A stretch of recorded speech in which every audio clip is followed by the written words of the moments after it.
Here we are. We've got another election coming up. Last time you said again and again and again, I'm voting my conscience, not my pocketbook. I'm voting for Biden. How'd that go for you? I'm not right now. I would say no, but I mean, are you glad? You glad? You think did that work out well for you? The state of the country right now and where we are right now, in terms of Joe Biden. I'm not happy with either one. We have two candidates running. One's bad, the other one's worse. I don't know who's bad. I don't know who's worse. You got to pick. Lee, do you honestly not know which is worse? And actually, do this for me. If you could explicitly tell me why you think, if you believe that Biden is worse than Trump, if you could explain that.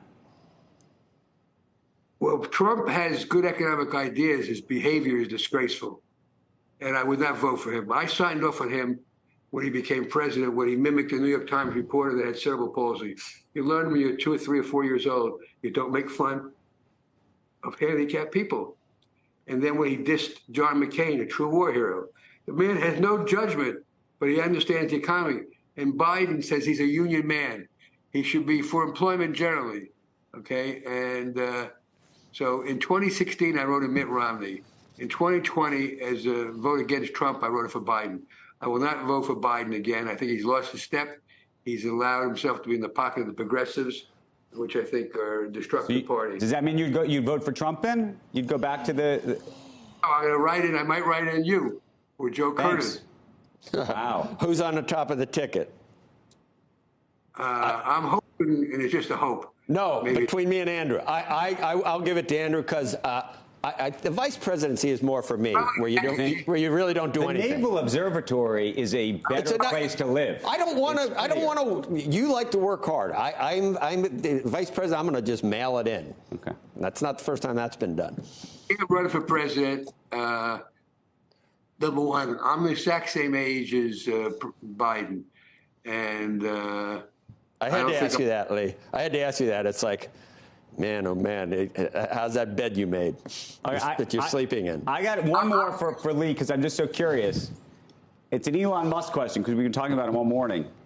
You're not a shareholder, I believe, in Tesla, but nonetheless, you follow the markets and you follow compensation programs. You've critiqued and said all sorts of things over the years about different things that we've talked about. Do you have a view of the deal that the shareholders and the board made and now what the judge in Delaware said? I haven't followed it too closely, but he's a genius, but he's overcompensated. I quote the great Warren Buffett. He says all these boards of directors are hiring, pension consultants, compensation consultants. They should go by the name of Ratchet, Ratchet, and Ratchet. The compensation is excessive. But by most companies, managements get paid when they fail. It's a big battle that I have to fight as an investor.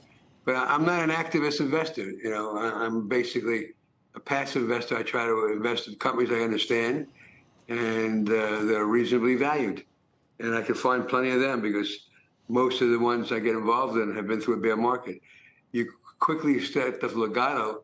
Legato is my favorite idea. It's somewhat complex. It's an indictment to the U.S. government. The Department of Defense allegedly has lied under oath. They basically are using the company Spectrum without compensation. It really comes down to a question: can the government take an asset that's worth $20 or $30 billion and not pay for it? And I think the answer to that is no. But I got to be patient. The bonds trade for 20 cents on the dollar, and you're having a PIK coupon of 17.5%. And I think at the end of the day, I get par for the bonds. It may take 3 years, it may take a year, but it's disgraceful what's going on there. And I've done a lot of work. Lee, I want to thank you, as always, for being with us and for covering such a wide range of topics. It's really good to see you, Lee.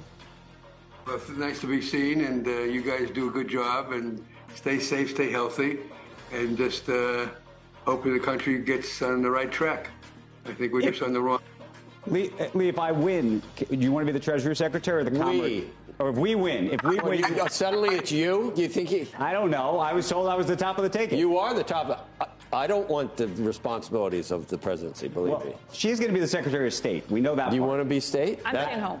State, I don't. I think she's like me. That's way too much work. Wants to be the Treasury Secretary or the Commerce Secretary. I think Davos every week. I think the country The country deserves better choices. That's my view. And Biden has done a lot of foolish things, and his support of the progressives on the left leave me very cold. I'm a centrist at heart. I believe in the progressive income tax structure. I believe rich people should pay more in taxes, and the question is how much.